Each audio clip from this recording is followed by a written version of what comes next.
Alors, le sujet 7 fait une simulation d'un écosystème. Donc, si je vous présente un peu le contexte, ici, on a une serre pour un producteur de tomates qui est sous l'invasion de pucerons. Et pour éviter l'utilisation de pesticides, eh bien, on va utiliser le prédateur naturel du puceron qui est la coccinelle. Donc, la coccinelle va être modélisée en Python grâce à une classe, la classe coccinelle.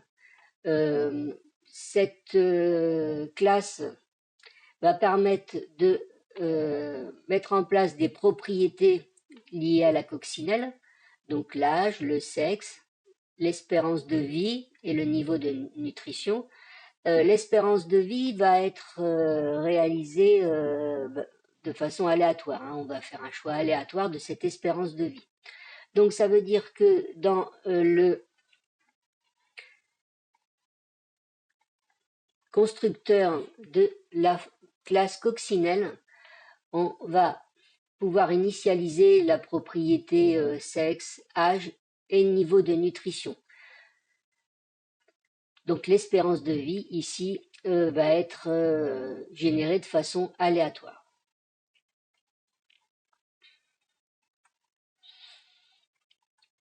Alors notre but ici, eh bien, ça va être de faire une simulation de cet écosystème où dans cet ordre précis, la journée va se dérouler par d'abord la chasse des coccinelles, ensuite la reproduction des coccinelles, le vieillissement des coccinelles et enfin la croissance des pucerons qui tous les jours vont croître de 20%.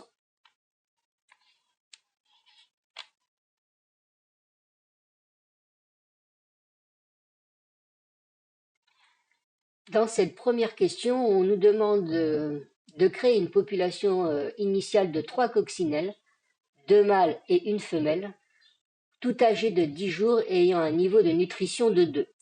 Le nombre initial de pucerons, lui, est fixé à 200. Alors, on vous demande d'écrire une séquence d'instructions utilisant une boucle permettant de simuler l'évolution de ce petit écosystème sur 5 jours consécutifs. Alors bien sûr, pour ça, on utilisera la fonction évolution. Alors il nous faudra, au terme de cette séquence d'instructions, afficher le nombre de coccinelles et de pucerons à la fin de chaque journée. Alors comment lire les résultats d'évolution?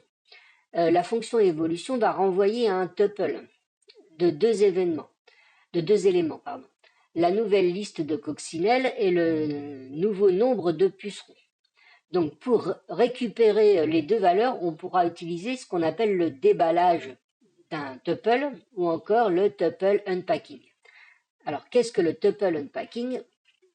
Si je vous crée un tuple ici, espèce, et j'ai écrit 2 chaînes de caractères, coccinelle 1 et puceron 1, je peux récupérer chacun des éléments en utilisant le tuple unpacking. C'est-à-dire, je peux dire par exemple que je vais récupérer la coccinelle 1, virgule, le puceron 1, et je vais faire égal espèce. Et donc, qu'est-ce qui va se passer? Donc, comme on a affaire à un tuple ici pour espèce, coccinelle, la chaîne de caractères coccinelle 1 va être référencée par la variable coq1 et la chaîne de caractères puceron 1 va être référencée par la variable puceron 1. Si je fais entrer et que je vérifie ces deux variables, vous voyez bien que on a bien récupéré dans l'ordre chacun des éléments du tuple dans les deux variables que l'on a mis en place. Donc, je vous invite à mettre la vidéo en pause et d'essayer de répondre à cette question. À tout de suite.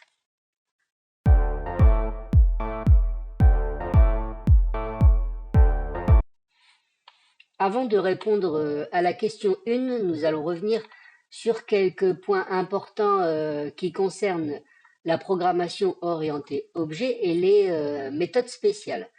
Donc, vous pouvez remarquer que dans la classe coccinelle, il y a la méthode spéciale REPR qui est utilisée et je vais essayer de vous montrer à quoi elle est utile.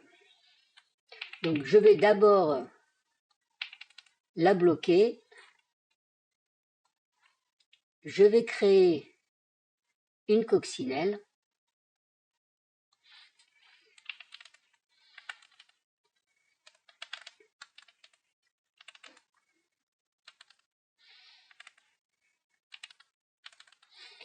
Donc on va par exemple créer une femelle de 10 jours.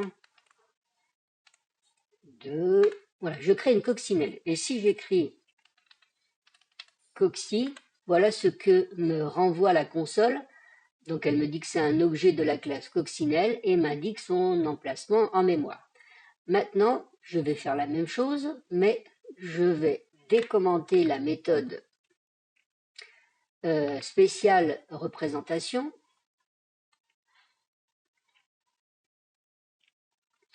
Et là, vous allez voir de façon automatique, quand je vais appeler la variable, eh bien, cette fois-ci, vous voyez que c'est bien la méthode représentation qui est appelée, qui s'est substituée à l'affichage d'origine que nous avons vu précédemment. Donc là, vous pouvez vérifier que c'est bien cette méthode qui a été appelée de façon automatique, ce qui est plus facile à utiliser quand on veut déboguer la classe. Alors, il y a une autre méthode qui s'appelle str, qui a un rôle un peu différent. Donc, par exemple, alors on renvoie toujours une chaîne de caractères. Donc, je vais dire tout simplement le sexe de la coccinelle est, et puis je vais écrire self.sexe, est là, self.âge, jour. Et alors là, je vais renvoyer mon script, je vais réexécuter mon script, je vais recréer mon instance, une instance de ma classe coccinelle. Je vais vous montrer que si je fais cocci, j'ai toujours la méthode représentation qui est appelée. Mais maintenant, si je fais print de coccinelle, de ma variable cocci, eh bien vous voyez que c'est bien ma méthode spéciale str qui a été appelée. Voilà pour cet aparté sur les méthodes spéciales qu'on peut utiliser avec une classe et en particulier celle qui est présente dans le sujet. Alors, nous allons créer nos 3 coccinelles, donc notre population initiale que nous allons placer tout simplement dans une liste. Alors, pourquoi placer dans une liste? Si je regarde ici la fonction évolution, population, eh bien, population est une liste d'instances de la classe coccinelle. Le nombre de proies est un entier indiquant le nombre de proies. Donc, toujours lire la docstring avant de se lancer dans la création de votre code. Et nous voyons ce que renvoie la fonction, une population, donc vous voyez bien que c'est un tuple, donc la population suivante de coccinelle est le nouveau nombre de proies, c'est-à-dire le nombre de pucerons qui apparaît pour le jour suivant. Donc nous allons nous placer à l'endroit ici du code. Je vais appeler ma liste coccinelle. Je vais créer donc 3 instances de la classe coccinelle.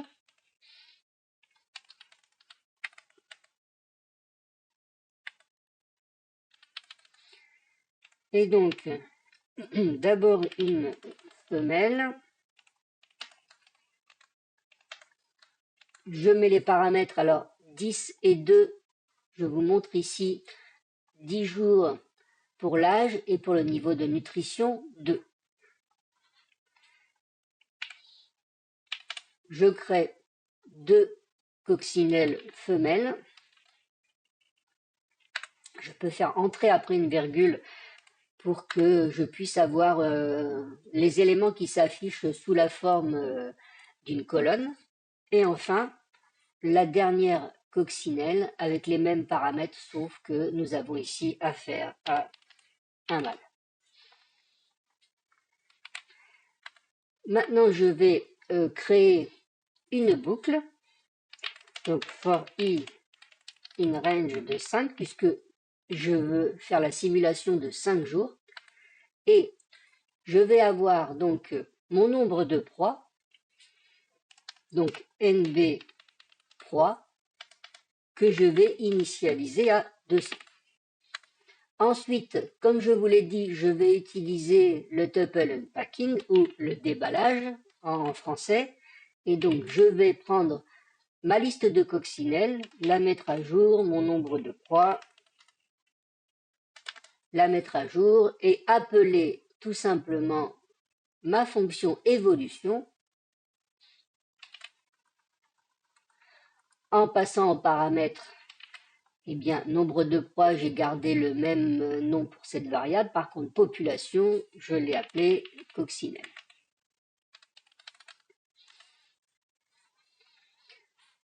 Maintenant, eh bien, on me demande à chaque jour de faire un affichage. Donc, un affichage de quelles informations? Donc, afficher le nombre de coccinelles et le nombre de pucerons à la fin de chaque journée. Donc, je vais faire un print. Je vais créer une string et puis je vais par exemple faire un affichage un peu sophistiqué. Je vais écrire jour, donc je vais écrire i plus 1. Alors pourquoi i plus 1? Sinon il va m'écrire jour 0, jour 1, jour 2, alors que moi le premier jour, même si l'indice ici est à 0, je veux que ce soit écrit jour 1. Donc jour entre accolades i plus 1,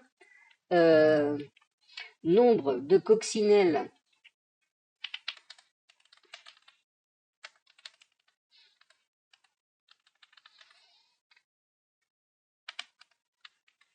par exemple, et ici je vais faire un len de la liste pour savoir combien il y a de coccinelles dans ma liste. Et je peux donc faire nombre de pucerons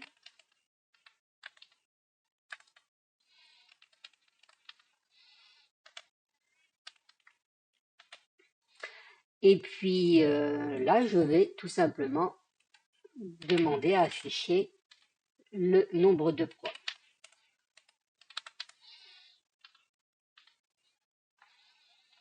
Donc voilà pour l'affichage. Donc normalement si je lance, alors je vois bien nombre de coccinelles. Alors vous voyez, j'ai fait une bêtise ici, j'ai oublié mes accolades.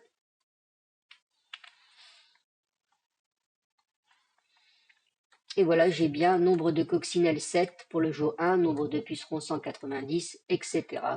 Alors bien sûr, à chaque fois que je relance, j'ai une simulation différente. Je peux aussi faire un affichage un peu plus sophistiqué qui est celui-ci, je vous le montre. Donc je peux, par exemple, je fais jour 1. Je vais faire le nombre de coccinelles. Donc vous voyez, c'est les triples codes qui sont ici, qui vont me permettre tout simplement d'ordonner un peu mieux mon affichage. Mais là, c'est simplement pour améliorer l'affichage. Et donc, si je relance, vous voyez que j'ai quelque chose d'un peu plus structuré. Jour 1, jour 2, jour 3, jour 4 et jour 5. Voilà pour cette première question.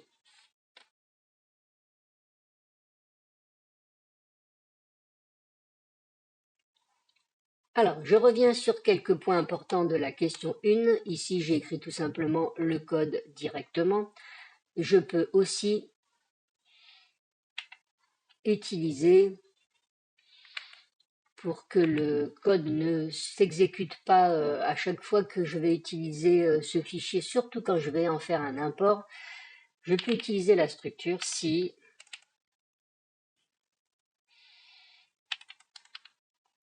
name égale main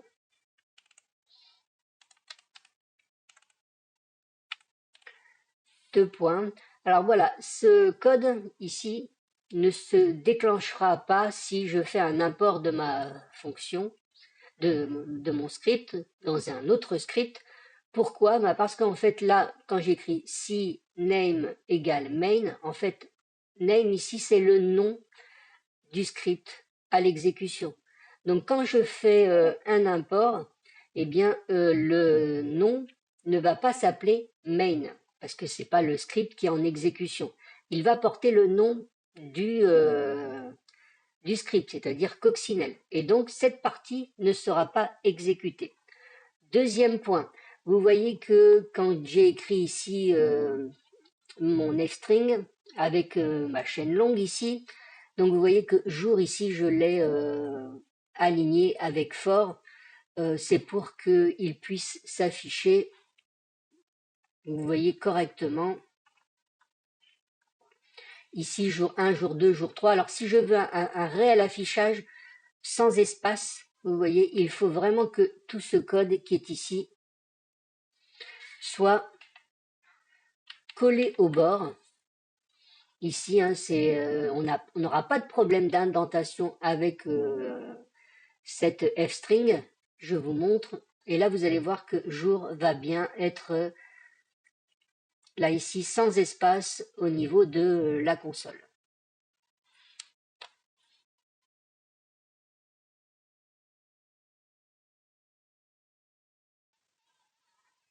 Alors, pour la question 2, on nous demande d'écrire une fonction simulation simple qui prend deux paramètres, population et nombre de proies, et qui va automatiser ce processus sur une durée maximale de 30 jours. Alors, cette fonction doit s'interrompre prématurément si la population de coccinelles ou de pucerons tombe à 0. Elle va renvoyer un tuple contenant 3 éléments avec le nombre de coccinelles au final, le nombre de pucerons restant et bien sûr le nombre de jours qui ont été nécessaires pour éliminer ces pucerons si on y est parvenu avant les 30 jours. Et on va tester cette simulation sur une population de 1000 pucerons. Alors, mettez la vidéo en pause et on se revoit juste après.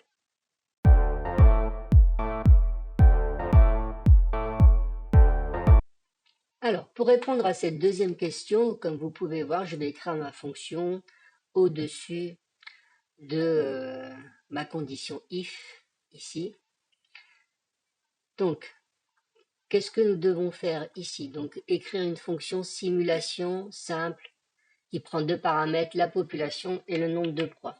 Nous devons automatiser un processus d'une durée maximale de 30 jours qui s'arrête si la population de coccinelles est à 0, ainsi ou le nombre de pucerons, ou alors si on a atteint cette durée maximale. Et regardez quel est l'état des lieux en renvoyant un triplet qui est le nombre final de coccinelles, le nombre final de pucerons et le nombre de jours effectivement simulés. Donc, nous allons coder notre fonction. Donc moi, j'ai décidé de mettre en place un nombre de jours à 30. Ensuite, je fais une boucle tant que le nombre de jours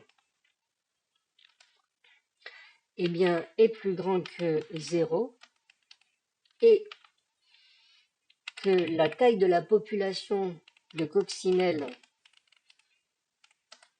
est plus grande que 0 et que le nombre de proies, c'est-à-dire le nombre de pucerons, est plus grand que 0, eh bien, tout simplement, je vais mettre à jour, grâce à la fonction ici évolution, population, nombre de proies.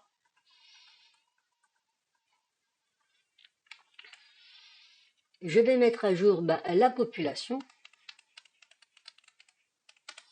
et le nombre de proies.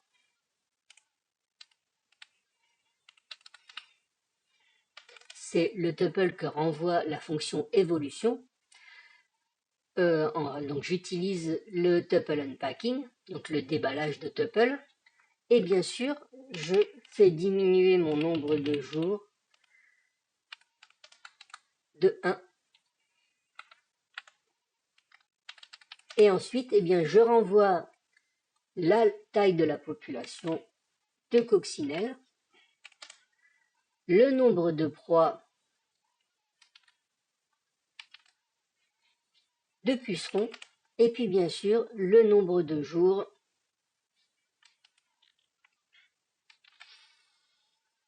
ici indiqué.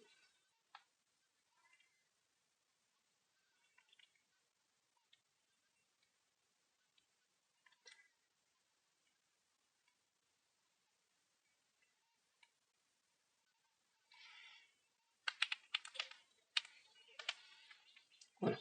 Donc le nombre de jours, hein.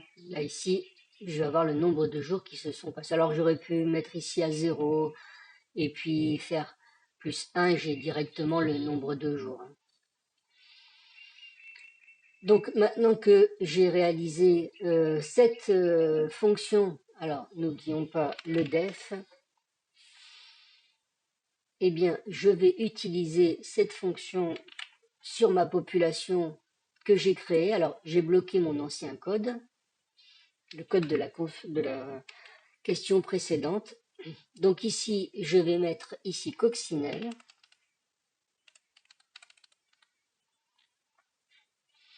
Et puis bien sûr, donc je vais avoir 3 informations.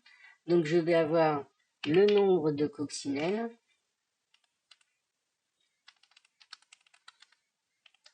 le nombre de pucerons et le nombre de jours. Hein, puisqu'on nous renvoie ici un tuple contenant 3 éléments. Hein, le nombre de coccinelles, le nombre de proies, le nombre de jours. Et donc, eh bien, je peux faire donc un affichage. Je peux faire un print. Alors là, je vais un petit peu modifier ma façon de faire l'affichage pour que vous voyez un peu des différentes choses qui existent. Donc, je vais avoir ici nombre de coccinelles.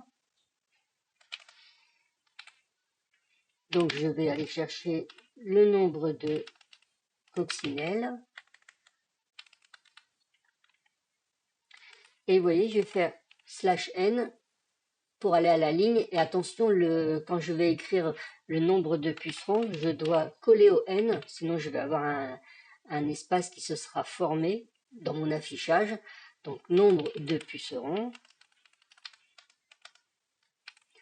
Et là, je vais écrire NB pucerons.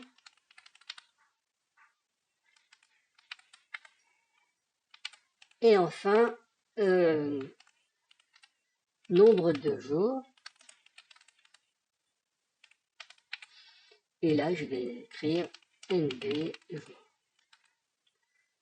Alors attention, là, ne faites pas la bêtise que j'allais faire, c'est de créer un espace. Et normalement, eh bien, je dois pouvoir voir apparaître le résultat. Alors ici, vous voyez, j'ai une erreur, name error, nbproie. Alors, c'est à la ligne 112. Donc là, j'ai nbproie. Oui, ici, il n'y a pas de nbproie. Je dois simuler avec 1000, ou bien j'aurais dû écrire nbproie égale 1000 juste avant. Ici, en déclaration de variable. Ce qui est même une meilleure pratique. Hein.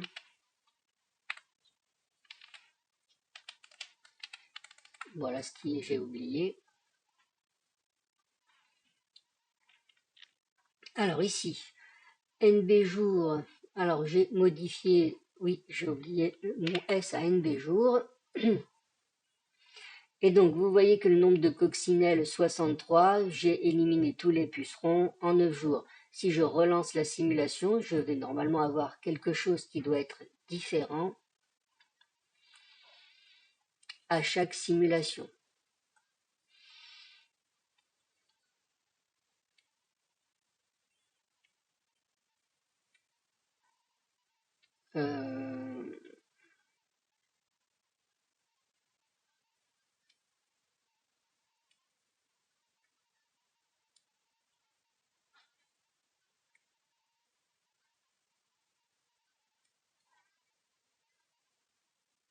Voilà, je relance les simulations. Alors, ça ne bouge pas beaucoup, hein, comme vous pouvez le constater, mais j'ai bien, vous voyez, à chaque fois différentes valeurs. Alors, je peux essayer avec 200, ce sera peut-être, je verrai peut-être une différence plus notable. Donc, je vois quand même que le système de pucerons est efficace. Vous voyez.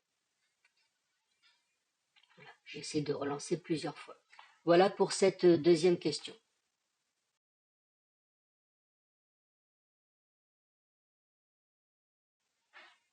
Alors, la question 3 est une question importante. Elle nous demande de documenter la méthode chassée.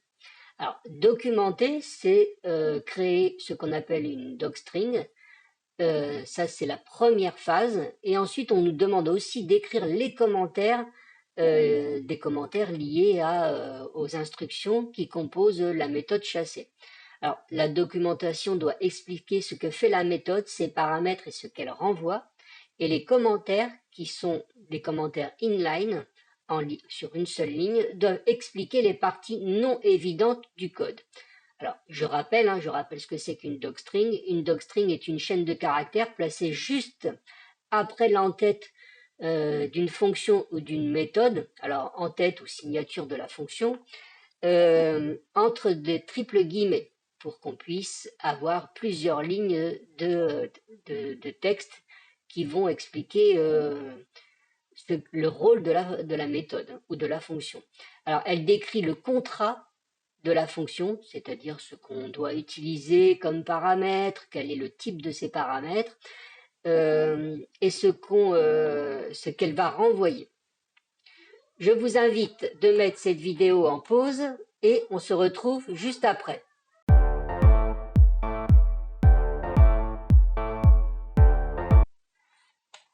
Alors, nous allons d'abord nous intéresser à la docstring. Donc, on présente la méthode chasser qui simule la chasse d'une coccinelle pour la journée. Comment a été construite cette méthode? Donc, la quantité de proie consommée dépend de la densité de nourriture disponible par coccinelle. Un bon repas supérieur ou égal à 10 améliore le niveau de nutrition. Un mauvais repas le diminue sans être inférieur à 0. On ne peut pas avoir un niveau de nutrition négatif.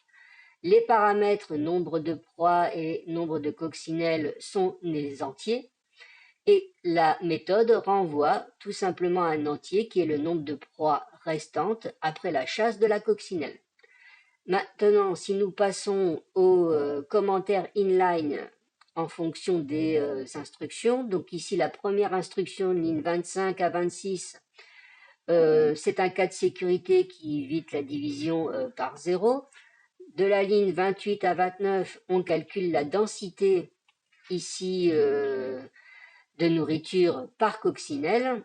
Ensuite, de la ligne 32 à 37, nous allons tout simplement générer un nombre aléatoire de pucerons qui pourront être consommés en fonction du nombre de proies disponibles.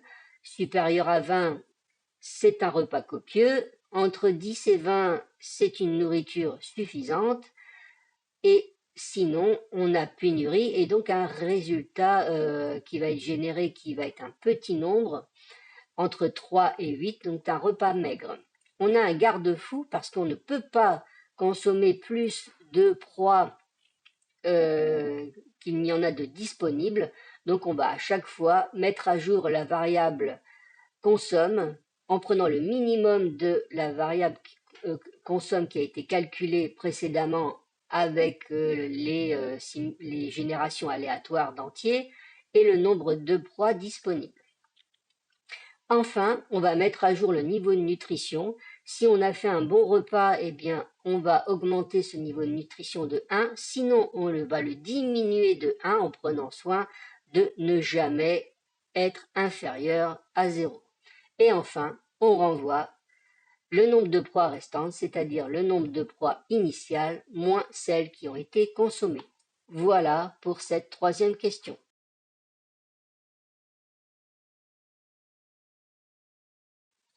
Alors, nous allons faire une petite parenthèse sur les docstrings et tout particulièrement sur les doctests. Donc, je vais vous montrer l'usage d'une bibliothèque qui permet de réaliser des tests. Alors, par exemple, ici, vous voyez, j'ai la classe coccinelle et j'ai mis une docstring, mais vous voyez, j'ai fait quelque chose de particulier. C'est-à-dire que, comme ici dans la console, hein, j'ai mis 3 chevrons et j'ai mis une instruction que je pourrais envoyer dans la console.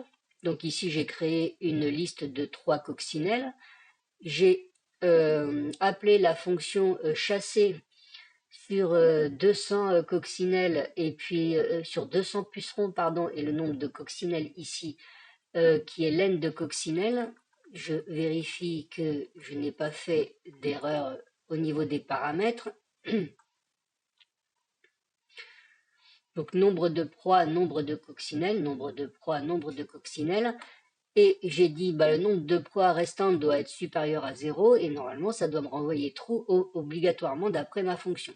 Et donc maintenant si je vais au niveau de ici mon code, donc je suis dans la partie if name main, comme ça ce code va s'exécuter automatiquement à l'exécution de mon script. Donc j'importe la fonction doctest et ici j'écris doctest.testmode, donc du module doctest, j'utilise la méthode, la fonction testmode. J'ai demandé verbose true pour que s'affichent les résultats, même s'ils sont positifs, qu'il n'y a pas d'erreur. Et j'ai mis en place ici des options en particulier ici pour éviter les espaces qui pourraient me créer des erreurs alors qu'il n'y a pas d'erreur dans le code. Hein. Parfois, il y a des espaces qui apparaissent et qui créeraient des erreurs. Alors, si j'exécute, vous allez voir ce qui va se passer ici, c'est que en fait, cette bibliothèque va repérer ici ces lignes et elle va les exécuter et va regarder si la réponse est bien celle attendue. Et donc, j'exécute et vous voyez qu'ici, donc tous les tests sont passés. Et il m'a écrit que les 3 tests ont été réalisés, ils ont été passés. Voilà comment je peux automatiser une série de tests.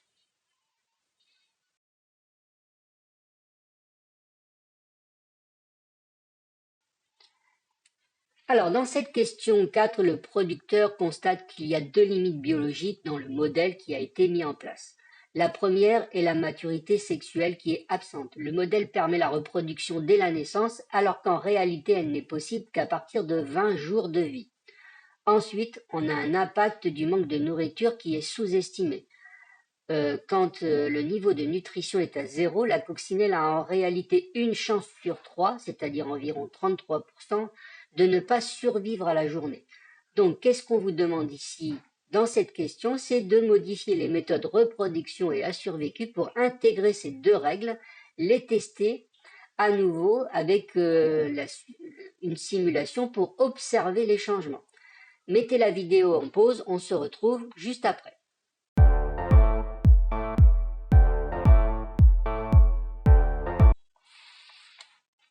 Alors, pour répondre à la question 4, j'ai recodé de nouvelles méthodes, donc reproduction dans sa version 2 et la même chose pour A survécu dans sa version 2. Alors, comment le code a été modifié? Donc, pour la méthode reproduction, nous devons prendre en compte l'âge, c'est-à-dire qu'une coccinelle ne se reproduit que si son âge est supérieur ou égal à 20 jours. Donc, la seule condition qu'il faut rajouter ici au if, c'est self.âge plus grand ou égal à 20, et avec comme opérateur logique le et. Ensuite, pour la méthode a survécu dans sa version 2, pour qu'elle prenne en compte le fait que une coccinelle a une chance sur 3 de mourir si elle a un niveau de nutrition à 0. Donc il faut tout simplement alors bien respecter l'ordre ici, mettre à jour l'âge de la coccinelle, donc self.âge égale self.âge plus 1, et ensuite mettre en place la condition où je peux avoir false si le niveau de nutrition est à 0, et en prenant en compte que c'est réalisé une fois sur 3. Donc ici, je vais tout simplement écrire random.random plus petit ou égal à 1 tiers. Alors random.random va générer un nombre entre 0 et 1 non compris. Et donc si je prends 1 tiers, j'aurai bien divisé mon intervalle de 0 à 1 en 3. Et donc plus petit que 1 tiers va bien correspondre, si je prends un nombre qui va être compris entre 0 et 1 tiers, à une chance sur 3. Voilà pour la mise en place des conditions ici qui n'avaient pas été pris en compte, là, les deux limites biologiques mentionnées pour cette question 4. Alors, pour tester, donc j'ai fait un petit quelque chose de particulier. Donc, j'ai tout simplement ici mis en place ce qu'on appelle un patch. Alors, le patch, c'est quoi? Eh bien, c'est tout simplement une redéfinition des fonctions. Donc, vous voyez ici, j'ai écrit self.reproduction égale self.reproduction version 2, self.a sur vécu égale self.a sur vécu dans la version 2, et ainsi, si je lance le code, j'ai cette fonction qui, dans les versions 2 qui ont été prises en compte. Donc, ce que je peux constater ici, c'est que si je respecte tout simplement les conditions de départ, c'est-à-dire avoir 3 coccinelles, 2 femelles, 1 mâle, et puis avoir 1000 proies, donc 1000 pucerons au départ, eh bien, vous voyez qu'en 30 jours, je ne parviens pas à éradiquer l'invasion de pucerons.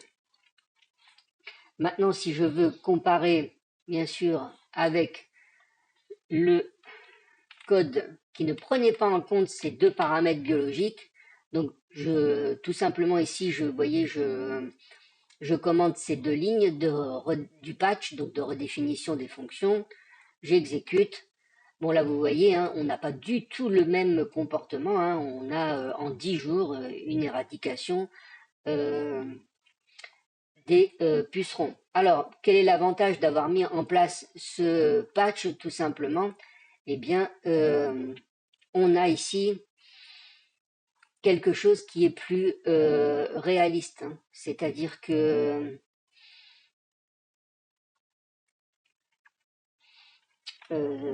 alors attendez, hop, que je vous montre ici. Où est-ce que j'ai placé cette correction? Donc ici.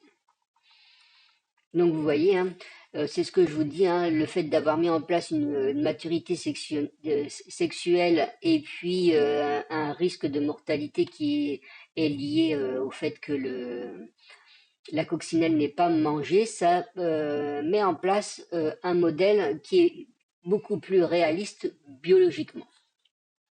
Alors, bien entendu, on peut aller un peu plus loin pour répondre à cette question. C'est-à-dire qu'on pourrait se demander, maintenant que j'ai un système qui est un peu plus cohérent biologiquement, qu'est-ce que je pourrais mettre en place comme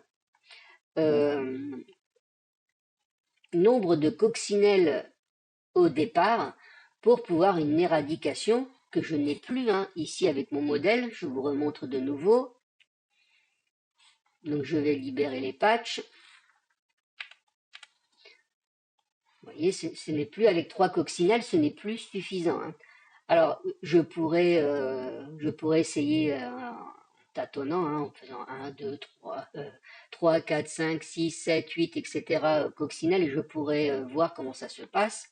Mais je vous ai fait une petite animation pour que vous puissiez vous rendre compte, là c'est plus pour votre culture personnelle, de ce qui se passe si on regarde un peu le fonctionnement de ce modèle. Donc je vous ai fait une simulation, donc vous voyez ici, hein, je vous ai mis dans le document hein, donc vous avez accès, hein, une simulation interactive qui va vous permettre d'explorer le modèle. Alors on garde les conditions initiales, c'est-à-dire 1000 pucerons au départ, et puis on essaye d'avoir d'éradiquer cette invasion en 30 jours. Et puis on va regarder à partir de quand je vais avoir la possibilité d'éradiquer mon invasion de pucerons. Donc on va utiliser tout simplement une méthode de Monte-Carlo hein, sur 200 tirages. Donc vous voyez par exemple ici, je vous montre, je vais mettre 3, allez, on va aller jusqu'à 10. On va garder le ratio qui est indiqué, vous voyez, à chaque fois qu'une femelle se reproduit, elle donne un mâle et une femelle. Donc on va garder cette population, ce ratio à 50%, et puis on va simuler. Donc si je simule, puis je fais une simulation, donc vous voyez qu'ici, à partir de 7, hein, si je regarde, j'ai 96% de succès sur les 200 tirages que j'ai testés. Et vous voyez, à partir de 8, hein, j'ai 100% à chaque fois de succès sur la période de 13 jours. Et donc, je peux ainsi regarder comment s'est passée cette décontamination, entre guillemets, de la zone de culture. Donc si vous regardez ici, hein, j'ai 7, vous voyez, 7 coccinelles, 7 coccinelles. Donc vous voyez, on va atteindre ici un pic. Et quand on va atteindre ce pic, eh bien sûr, pour la croissance des pucerons, eh bien, cette croissance va décliner jusqu'à être éradiquée sur 30 jours. Vous voyez la courbe ici, elle a un comportement un peu particulier hein, si vous la regardez. Et donc, je pourrais me poser quelques questions. Par exemple, je pourrais me dire quel est le nombre minimal de coccinelles qui garantit un taux supérieur à 80%. Donc, on a ici la réponse, hein, c'est 7 coccinelles. Que se passe-t-il si on monte le ratio de femelles à 70%? Eh bien, on va regarder ce qui se passe puisque je vous ai mis un système qui vous permet de faire cette simulation. Je fais la simulation et vous voyez que maintenant pour 7, eh bien, ce qui paraît compréhensible, hein, j'ai un taux de succès de 100%. Hein. En augmentant le nombre de femelles, hein, j'augmente considérablement, vous voyez, le nombre de pucerons, de coccinelles, puisqu'il va y avoir plus de naissances. Alors là, vous voyez, j'ai n égale 3. Si je veux n égale 7, je peux monter ici jusqu'à 7, lancer la simulation, et comme ça, j'ai n égale 7. Et vous voyez que là, cette fois-ci, en 24 jours, hein, j'ai éradiqué la population de pucerons. Pourquoi les pucerons atteignent-ils un pic avant de chuter? Bon, ça c'est assez compréhensible. Hein, c'est, vous voyez, tant qu'il n'y a pas suffisamment, donc ici hein, je suis au 14e jour, tant que je n'ai pas suffisamment de coccinelles, la population de pucerons continue à croître jusqu'à ce qu'il y ait suffisamment de pixels pour compenser la reproduction de 20% des effectifs de pucerons. Et puis après, bien sûr, j'ai une population qui décline. Alors, la courbe des coccinelles est en escalier. Je ne sais pas si vous l'avez remarqué, la courbe des coccinelles, vous voyez, elle est en escalier. Alors, c'est assez compréhensible, hein, parce que nous, on a fixé un seuil à 20 jours, donc on va avoir la naissance d'une population qui va forcément comment dire, se reproduire 20 jours après. Donc, on va avoir ce qu'on appelle un effet escalier, hein. Donc, si je vous donne toute l'explication, hein, on a une vague synchronisée, hein, puisque nous, on a dit que la population était à maturité sexuelle à 20 jours. Donc, toutes les femelles de la population initiale qui étaient à 10, eh bien, quand elles vont atteindre 20 jours, elles vont au même moment se reproduire, donc au jour 10. Et cette première vague va être synchrone avec les 8 nouveau-nés quand ils auront atteint aussi leurs 20 jours. Donc on a tout simplement ici comment dire, des vagues de reproduction, tout simplement. Alors là, je vous ai fait le détail, hein. Vous pourrez consulter toute l'explication que je vous ai donnée qui vous fait comprendre pourquoi, hein, j'ai tout simplement, hein, cette vague ici qui vous permet de comprendre pourquoi cette courbe est un escalier. Donc voilà pour cette question numéro 4.